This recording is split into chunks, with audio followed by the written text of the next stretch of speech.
Do-do-do. Hello, everyone. I'm Dr. Cynthia Smith. And I'm Kaylin. Hi.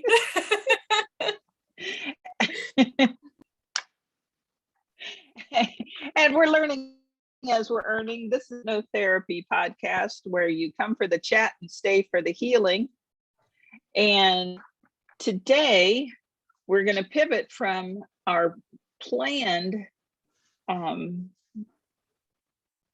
discussion and healing on manifesting. And we're going to have a little discussion and then do a healing on fear.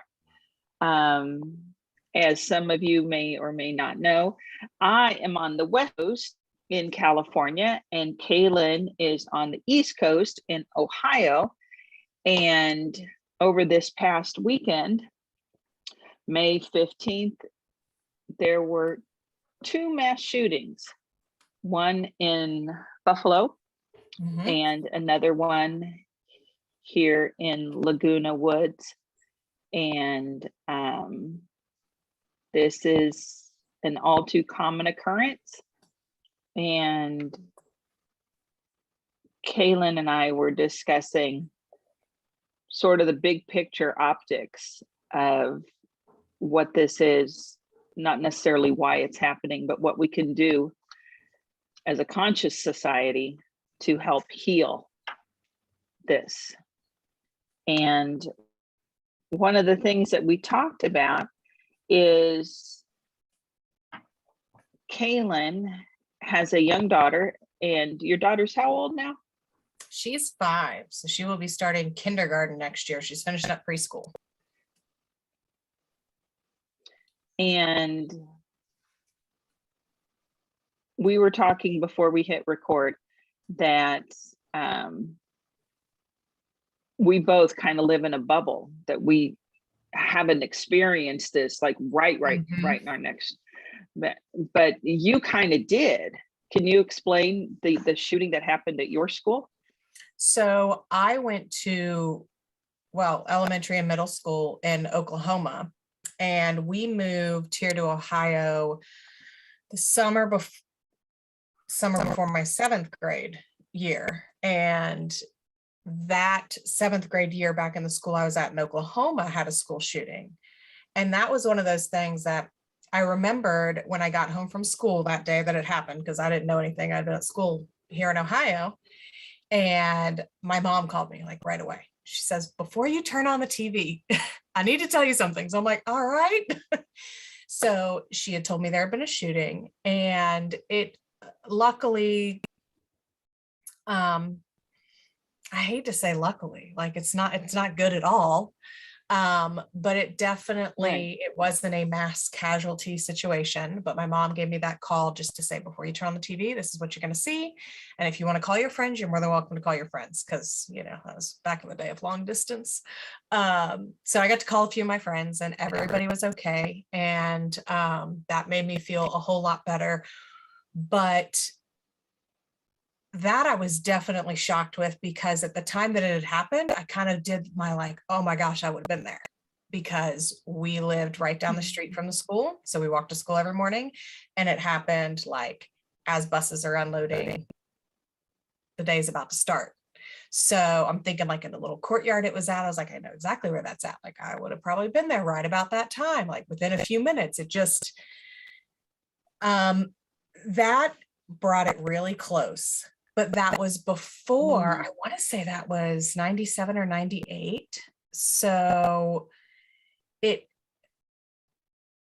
that's a pretty close, it's a pretty close connection that I have, but I still feel like I'm in a bubble because I wasn't there when it happened.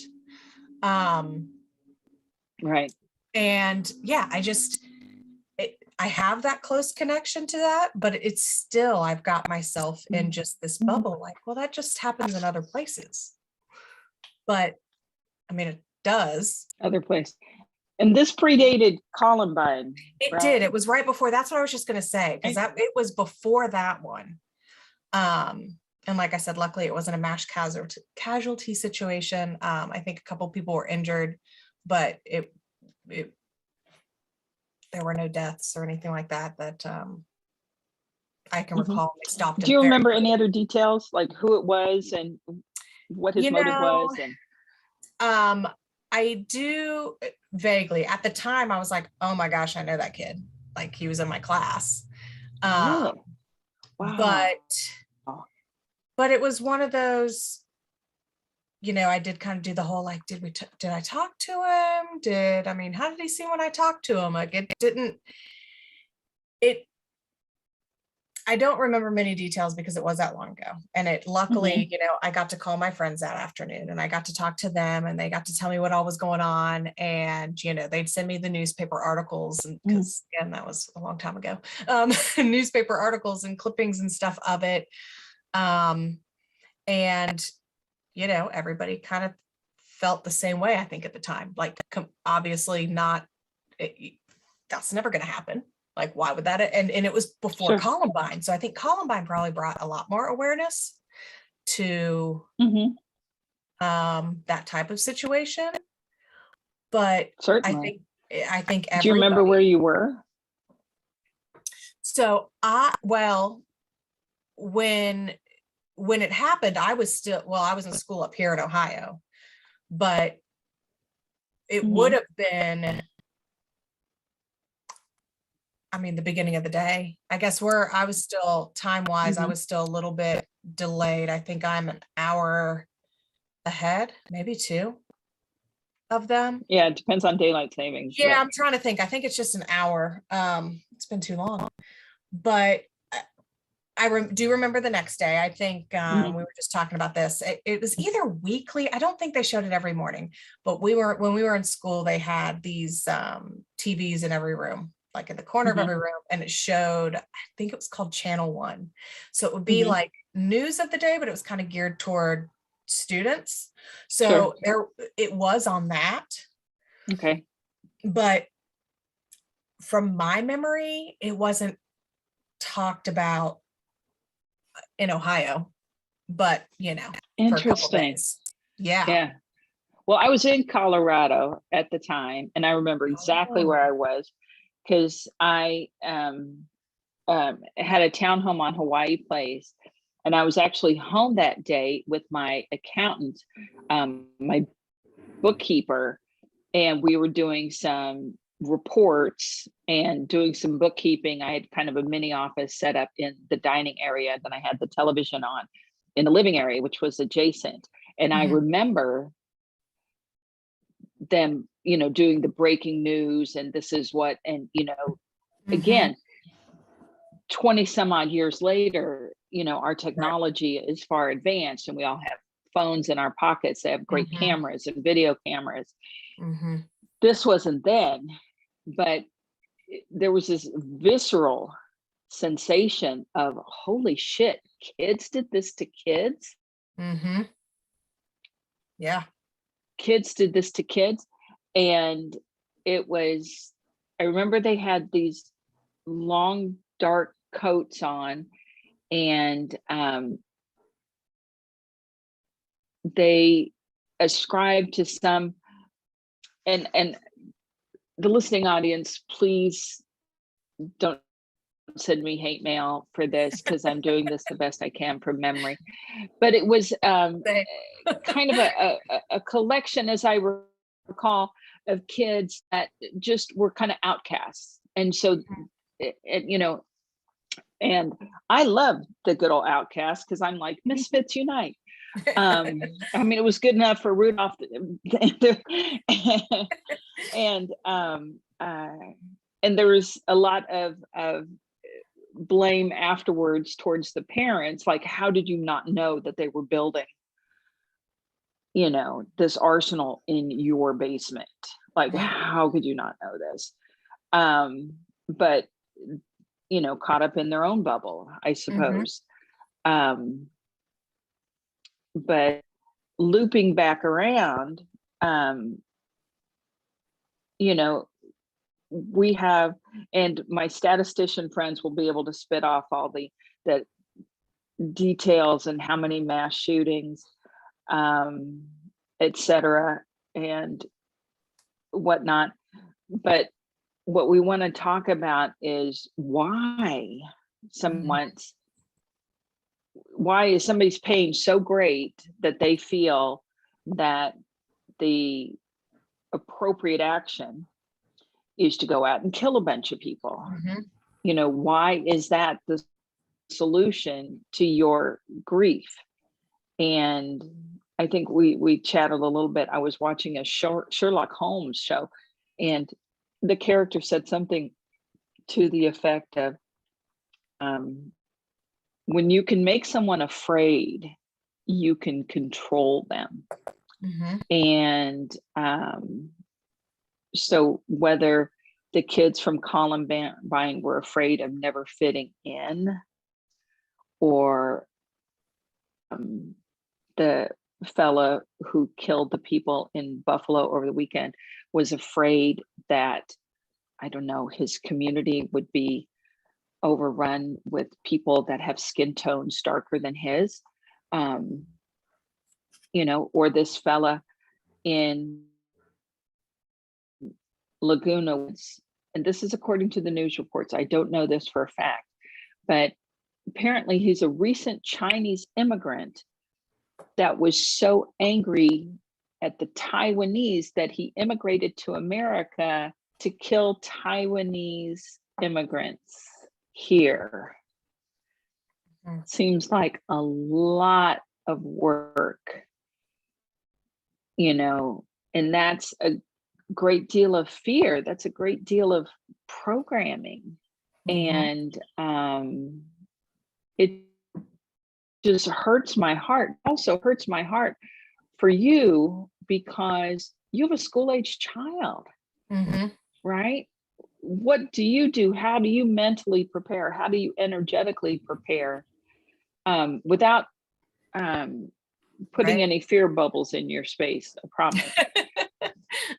Well, to I think protect you and your kid. Right. Well, I think it goes into still feeling like I'm in a bubble. It's something that the thought has crossed my mind. Fair. But it's not something that, luckily, that I'm fearful to send her to school every day. It's not something, you know, Dave and I have had a conversation like, oh, do you think this would ever happen, kind of thing. But I do know, I'm sure they do. You haven't bought her a bulletproof backpack? Right. No, hers is unicorn donuts. Yeah, it's pretty awesome. But you know, we continue with our day to day. Now I know that I'm sure they do drills at school now that are different than the drills I did, because I'm sure their drills are more active shooter drills. And that's something that I mean, we may have started doing toward the end of my, you know, school age. So I guess thinking about the fact that they are probably learning about that at school, like if this happens, this is what we're going to do. And that's more sad, I think, than scary. I don't know if that makes sense. It is sad. Yeah. Certainly. I mean, to me, but yeah. Yeah. And I feel so, this isn't a justification, but it might be a reason. And in my heart, I want to have compassion for these individuals, certainly compassion for the victims and the people that have found themselves at the wrong place at the wrong time. Now, karmically, we can look at maybe, you know, that was their conscious or otherwise, everyone, their way that they wanted to be remembered, or their way that they wanted to bring attention to this. I don't know. I haven't spoken to or checked with each of these. It's just a spiritual hypothesis. But, you know, one of the things I say is misery doesn't just love company, recruits. And so there are people who are fearful who actively recruit other people to be fearful with them. You know, the sky is falling. You know, inflation is taking over. Gas prices are going up. And, you know, to counter that, everybody, laughter is also contagious. So, Absolutely. It absolutely is. and if we're going to loop a little bit of our manifestation talk that we Mhm. were going to chat about into this, whatever you think about, you bring about. Mhm. So, what, you know, it's what wolf you feed, the one that gives you joy and lifts you up and tells you that you're good enough and things are going to be okay, or the one that tells you everything is doom and gloom and you know, the only way out is to go heavily armed into a grocery store and murder innocent people. Mhm. So I don't have all the answers. Maybe I don't have any answers. Um, but I believe in my heart how we can spin this is to raise the vibration, is to let everybody know that the universe is abundant, that Mhm. everybody is loved, lovable, loving, worthy of love, and that we have more in common than differences. Mhm. And maybe if we lean into the beauty that is all of humanity, maybe we'll be a little less fearful, a little less angry, a little less volatile, you know? And maybe if we hold that light, hold that vibration, maybe we can invite the universe to to that glimmer of hope. Mhm. Maybe the glimmer will become, you know, a big old ray of hope, and then maybe a floodlight of hope. You have anything to add? No, I just well, maybe I say no and then I keep talking about how that goes. It was we had talked about this a little bit before we got on about fear and how you had just said fear kind of controls people. And, we don't know why people do what they do. And that's one of the Mhm, things that I know, like, I always am thinking about. So I don't necessarily think it's fear, but I'm always thinking about, like, you know what? That person's being nasty, or that person mhm, cut me off, whatever. But it's like, am mhm, I gonna honk the horn? Am I gonna hoot and holler at them? No, mhm, I don't know what kind of day they're having. Like, they just might not be having a good day. mhm. And so that definitely, I don't know. I Yes, think and that's maybe, very loving. That's a yeah, higher vibration. yeah, I was just gonna say, I think if people kind of think of things that way, like, we all have bad days. You never know what kind of day the We person all next to have you is bad having days. when they're being, nasty and hateful. It, give them some space. They're Mhm. it's a bad day, you know? And I don't know. That's kind of just all I have to That add is I know reminds me, that's those things I think about, they're just having a bad day. Give them a break. right. Well, and that reminds me of one of the 4 agreements. And I historically can always remember 3 of the 4 at any given moment. But one of them is take nothing personally, Hmm. right? So the person that cut you off in traffic or Hmm. um uh the person that was short with you on the Hmm. phone or Yep. didn't agree to your plane seat assignment, whatever. Hmm. um you're right, just like you said, you have no idea. And with that being said, my daughter and I used to play a game about when we were driving, because she played basketball and she played competitive softball, and we were driving all the time, let's just say. Always in the car or at a game? And we did. I call my less than round patukas my bleacher butt.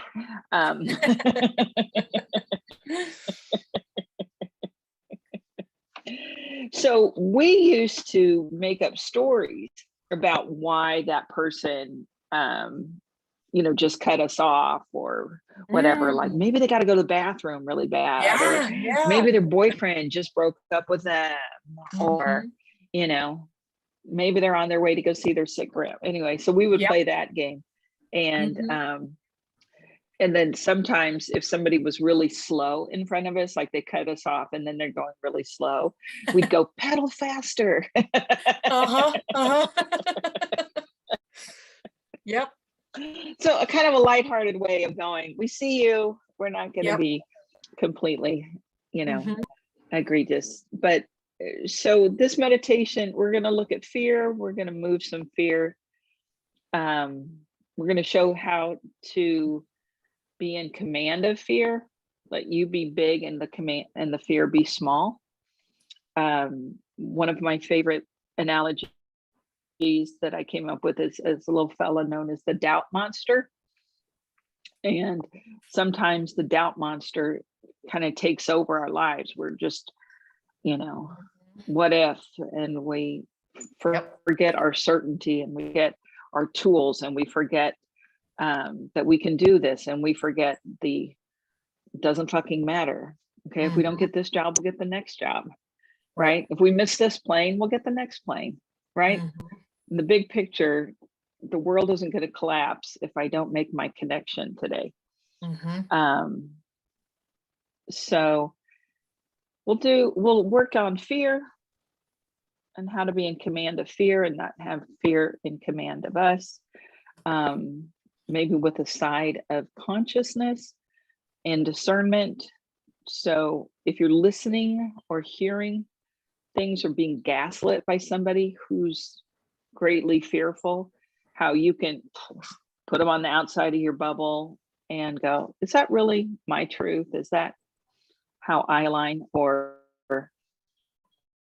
are they just trying to scare me? What else? What else should we add to this Sunday? What do you think? We could add just a little sprinkle of love. I mean, we were just talking that it's, you don't know what kind of day these people are having. So kind of, they've got other stuff going on. Well, I'll get this thing started. And if you want to tap in at any point and bring your little essence of beauty and wonderment, I'd be happy to share the bubble with you. Okay, so are you in a place where you can sit back, where you can kind of relax, or you can pretend like you're relaxing? For the listening audience, please be in a comfortable seat or laying down. Please don't be driving during this part. Be operating any machinery. Safety first, everyone. Safety, safety. And when you're in a place where you're safe and comfortable and have a few minutes, this is a pretty juicy one, but I think it'll be absolutely rewarding. So take a deep breath wherever you are. And just get here. Just bring all of your energy back into your physical space, into this moment. If you've been thinking about Buffalo, New York, call your energy back. If you've been thinking about California, call your energy back. If you've been thinking about tragedies elsewhere, call your energy back. And just be here in the present. in the moment.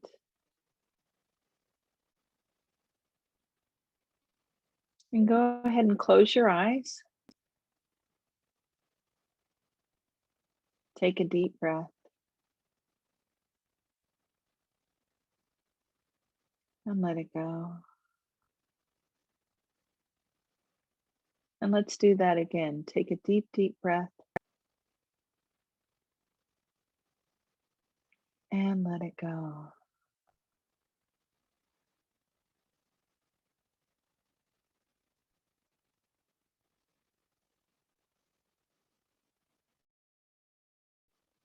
Imagine that you're bringing in light with every breath.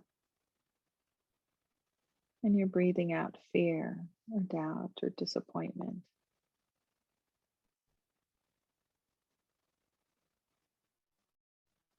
And for some, just simply bringing attention to breath is enough.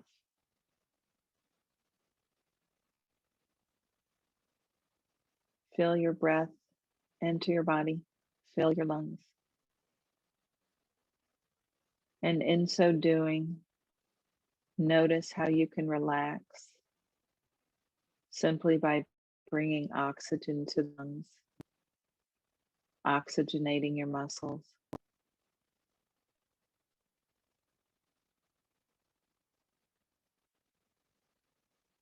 And when you're ready, bring your attention to the chair you're sitting in or the place that you're lying. And feel the firmness and softness of wherever you're sitting or lying down. And notice how where you're sitting or laying, notice how it supports your physical form.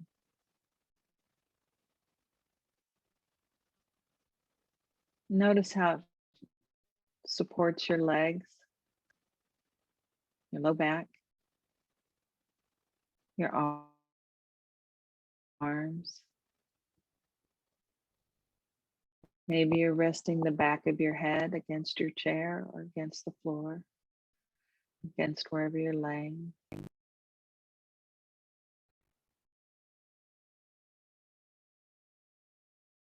And as you bring that attention, allow that support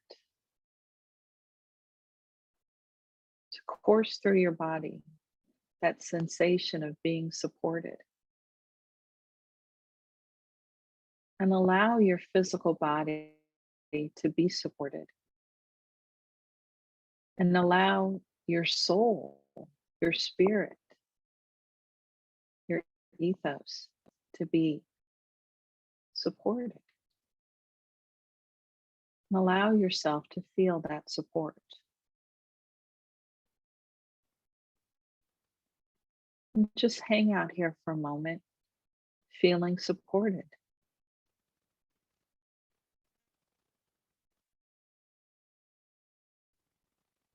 And for some of us, that feels pretty damn good.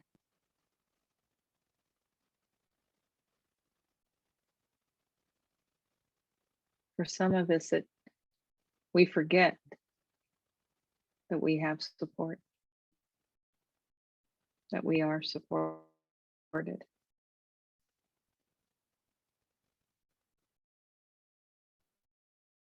So as you allow yourself, your physical body and your soul to be supported and to feel supported,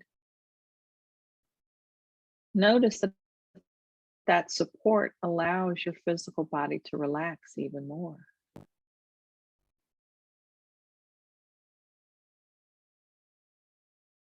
But simply the concept of support allows your muscles to soften and relax,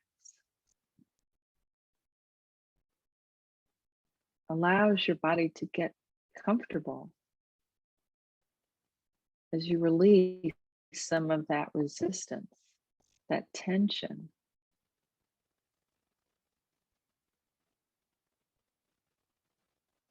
For some of you, you may start getting emotional right now.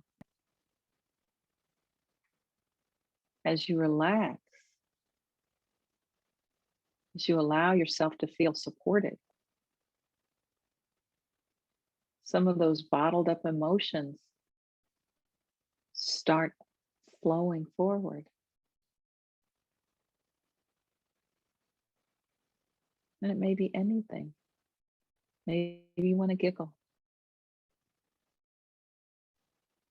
Maybe you want to cry. Maybe you feel a wave of anger leaving your body. Just be with it for a moment. And allow whatever you're expressing to help your body feel even more relaxed, more comfortable, more supported. And with each breath, you go deeper down, deeper down, deeper down into relaxation. This is the most natural thing in the world. And if you did nothing more than just relax in this moment, what a wonderful healing you're giving yourself. To simply relax and feel supported. So with every natural breath, allow yourself to relax even more, to sink even more, to feel even more supported.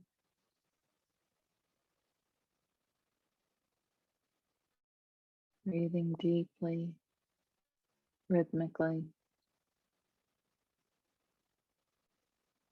Simply drawing the attention to your breath allows your heart rate, your pulse, your blood pressure to slow.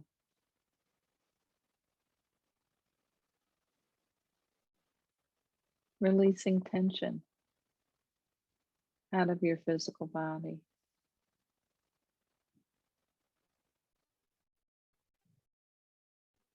And in your mind, imagine you're at the top of a staircase.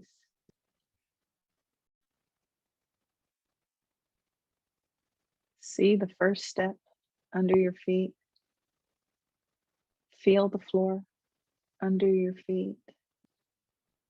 In your mind's eye, feel for a handrail for even more support. And with each step down, you're going to become more relaxed, more comfortable, feel more supported. Until we get to the bottom stair, at which point you will be in the deepest state of relaxation. And in this deep, deep state of relaxation, this is where you have your subconscious mind. It's always there protecting you. It's got all of your tools, your gifts, your knowingness. And it's always going to tell you the truth.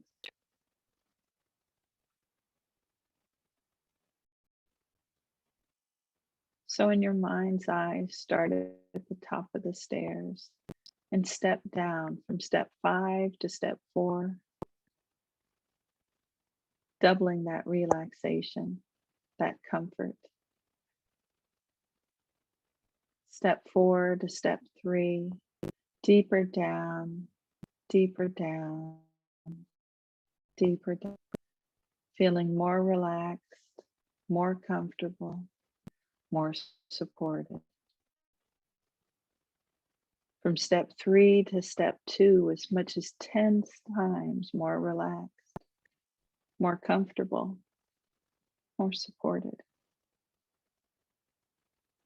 And from step 2 to step 1, all the way down, down, down, down.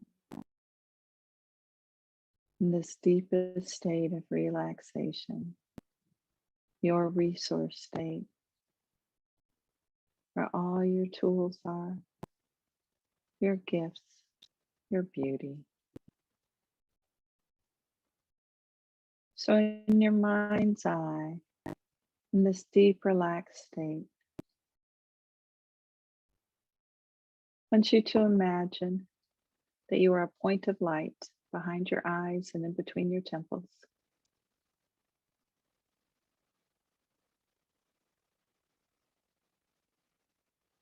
As if you're looking at the world from behind your eyes.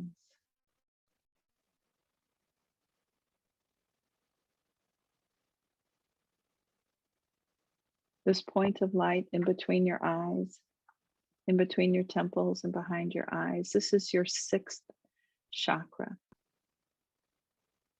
This is your center of head, your psychic space, your knowingness. And in this space, the center of your head, be there by yourself, that point of light. If you notice anyone else around in there with you, go ahead and invite them out. There you go. That's exactly right.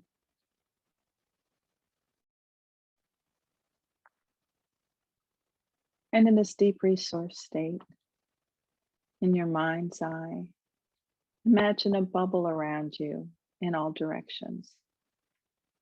3 feet in front of you, on either side, behind you, over your head, and underneath you. This is your aura, your energy field, your personal space.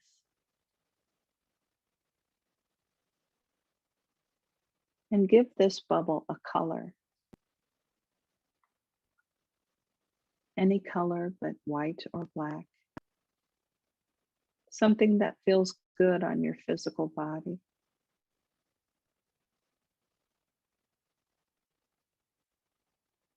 And in the center of your head, in this deep resource state in your bubble, from the center of your head, look around your bubble and see if you see any colors that aren't the chosen color.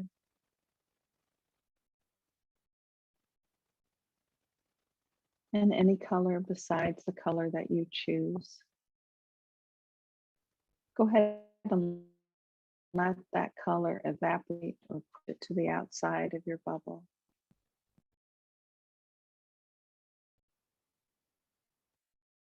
And allow that color of your choosing in your bubble. Let it permeate your physical body. It should feel really good. This is your personal space. This is your safety zone, your comfort, your support, your relaxation.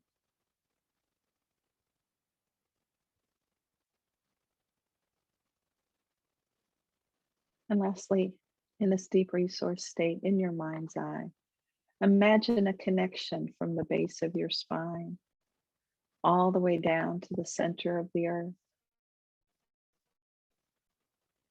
The center of the earth we're going to imagine is a lawn or a field, a grassy area. And imagine this connection is a tube of light that connects you, that grounds into this field. Using your imagination.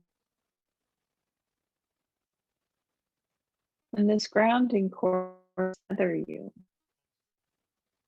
helps ground you, helps you feel safe.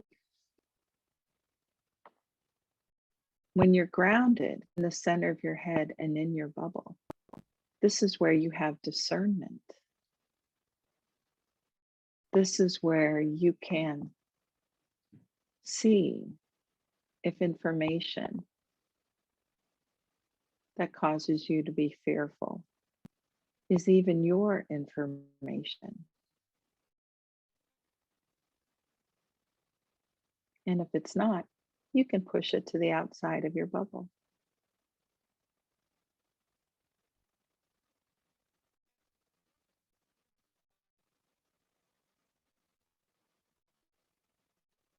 in the center of your head, grounded in your bubble.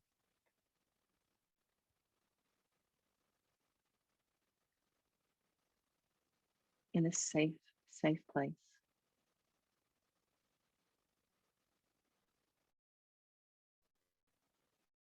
In your mind's eye, I'd like you to imagine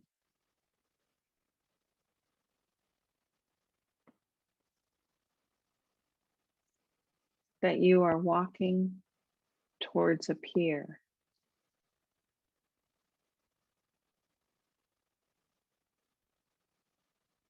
And this pier overlooks a huge body of water.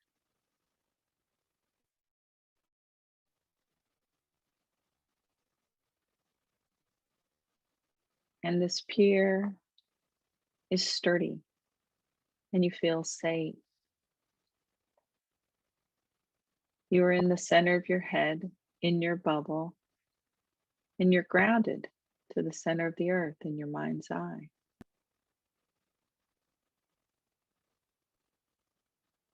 And this pier, as you walk to the edge of the pier, you're able to look out over not just the ocean, but the world as you know it. And everyone and everything that you know, that you could consider. You are safe in your bubble, grounded in the center of your head. Your grounding cord is like a giant tether. And whatever color your bubble is, allow that to vibrate forward outside of your bubble.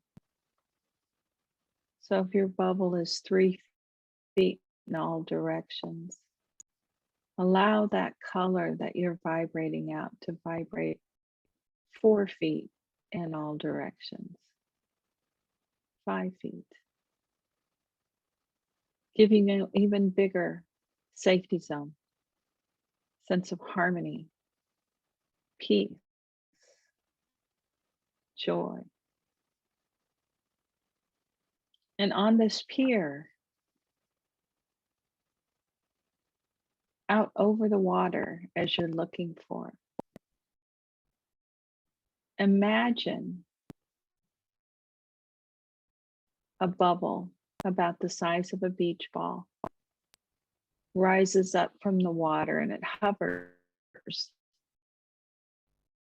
10 or 20 feet outside the pier. And that bubble contains the word fear. And in that bubble, like a movie screen, you start seeing all the things that you're afraid of.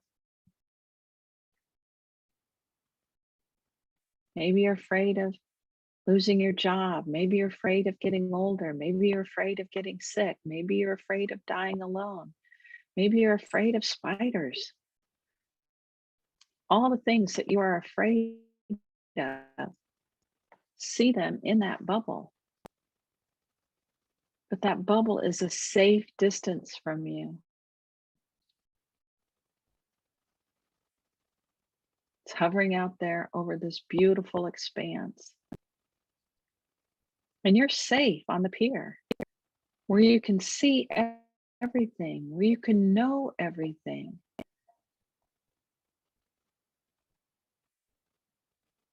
And as you look at that bubble that represents fear, notice how even when you put the things that you are most fearful of, whatever it is, that in this space, it's not that fearful because you are grounded.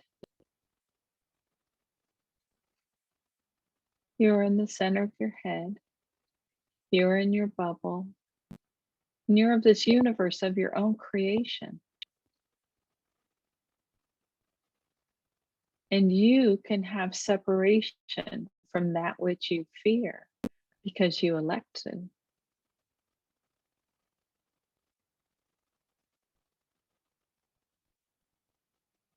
And allow that bubble that represents fear to get a little bit bigger. And notice that even when you can see that which you're fearful of, it's not that bad because you controlled the fear getting larger. You have space. You have separation from it.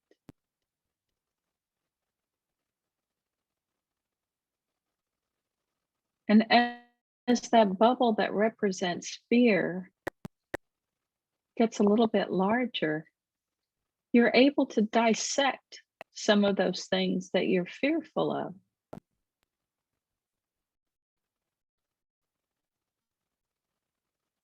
And when you look at what you're fearful of as its component parts, almost like seeing the pixels of a photograph, you realize there's nothing really to be scared of.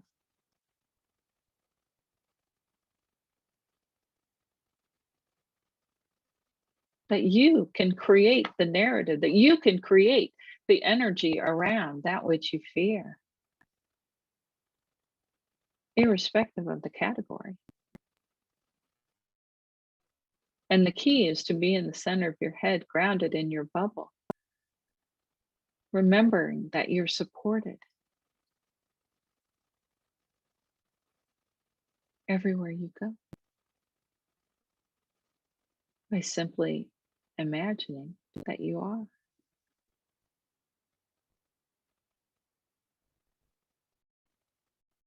And so as you stand there on the pier and you look at that bubble that represents fear,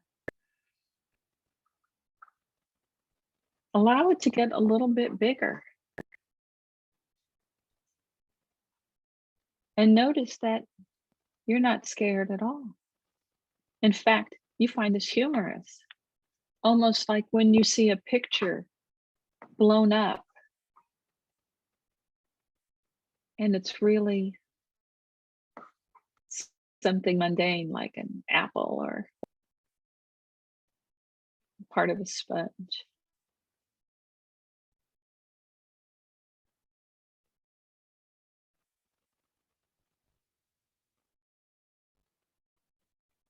You find it almost laughable, humorous.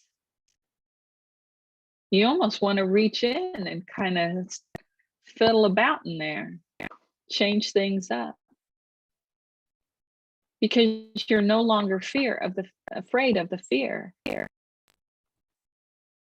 You realize that you are in control, that you can control the narrative. You can control whatever it is that you find fearful. And because you can, in your mind's eye, shrink that bubble that represents fear. Let it be small, like the size of a ping pong ball.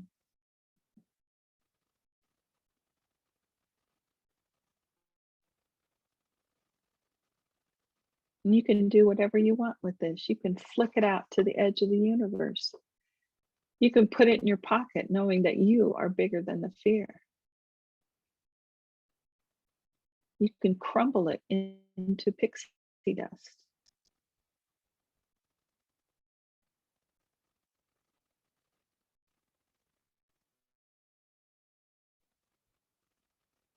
But be proud of yourself for you being able to manage fear.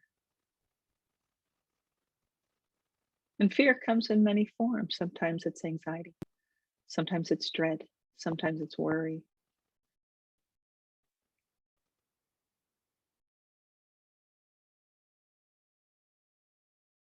But you've just demonstrated your mastery over fear. whatever form. So as you're standing out on the pier, feeling safe, comfortable, grounded, in this deep resource state where you're manifesting changes in this moment. As you look over the expanse from that pier, imagine another bubble out in the distance,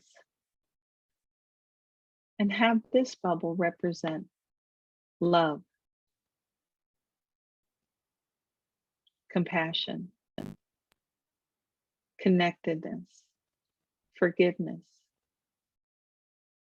passion, understanding, abundance, joy, prosperity, hope, glee, amusement, prosperity, body level healing, and any other positive quality that you want more of.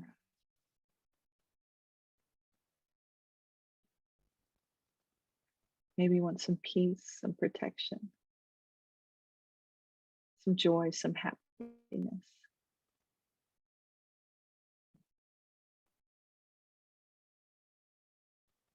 And see that bubble and allow it to get twice as big.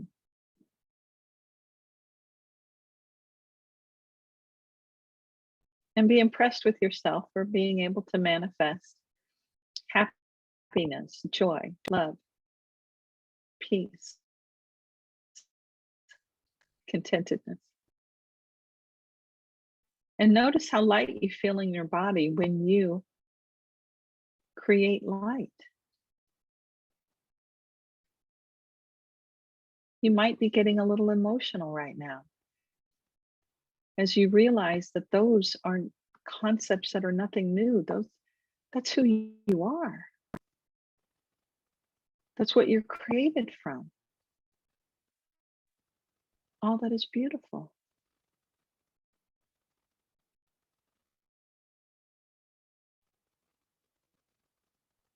And you realize as you look out at the expanse that the universe is abundant with joy, peace, happiness, abundance, prosperity. And there's enough for everyone. And as you look at this expanse and you look at this bubble that represents all those positive qualities, you can see in that your interconnectedness with Source, the God of your heart, the interconnectedness with other humans, the interconnectedness with the planet, with all inhabitants, the oceans, nature, wildlife, the seasons. And from your place on this pier, looking over the expanse, you not only see your connectedness, but your ability to manage all that is beautiful, all that is wonderful. And that gives you hope. And that feels good in your physical body. So as you stand out on the pier, looking around,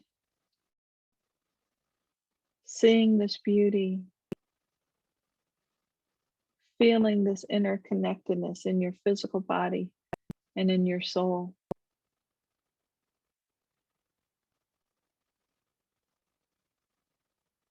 Feel that interconnectedness with all that is and all that will ever be.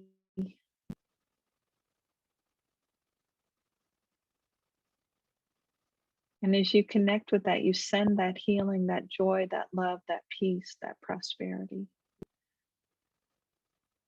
out from you into the world to raise that vibration, lift up the souls that are wounded, heal that which needs to be healed, comfort that which needs to be comforted.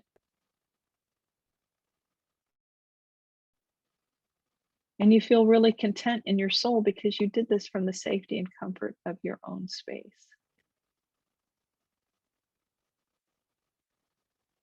Knowing that you are that powerful.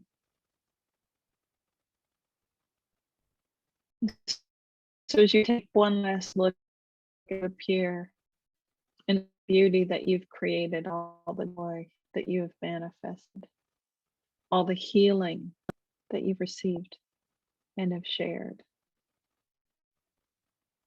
Take a deep breath in. Breathe it in, breathe it in, breathe it in. And know that you are forever changed because you elected to.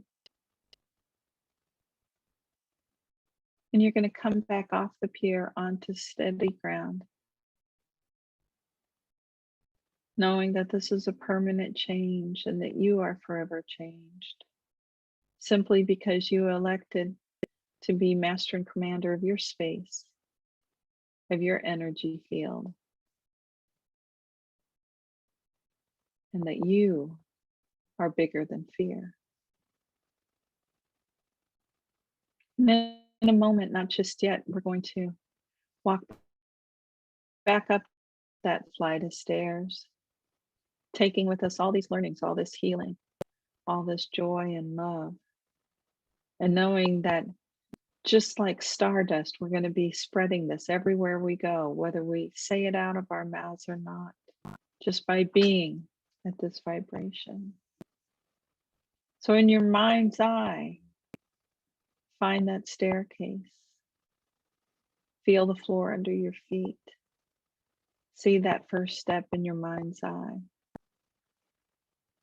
In your mind's eye, feel for a handrail. As you take the first step up, step 1 to step 2, start coming back into the room. Maybe wiggle your fingers and toes.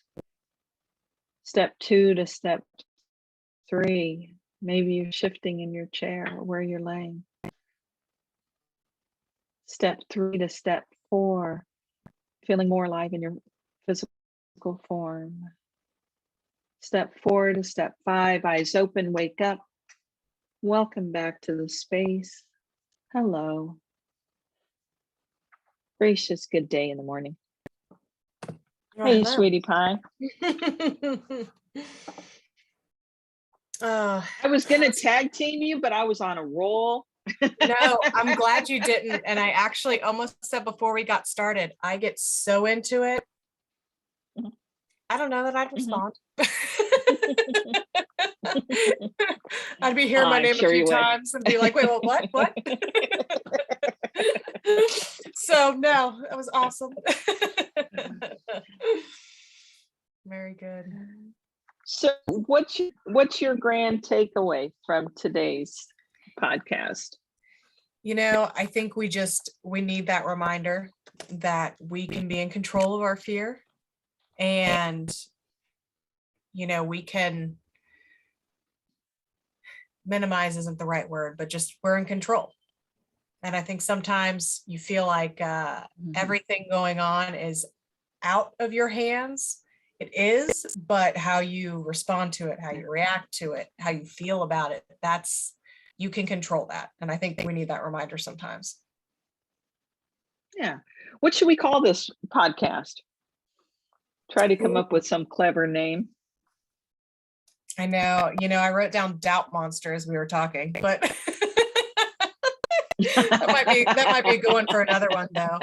I wrote, you'll love these little scribbles and doodles I make.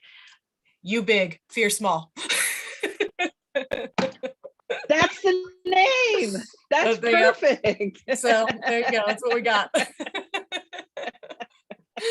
And I said it like a caveman too. Mm-hmm.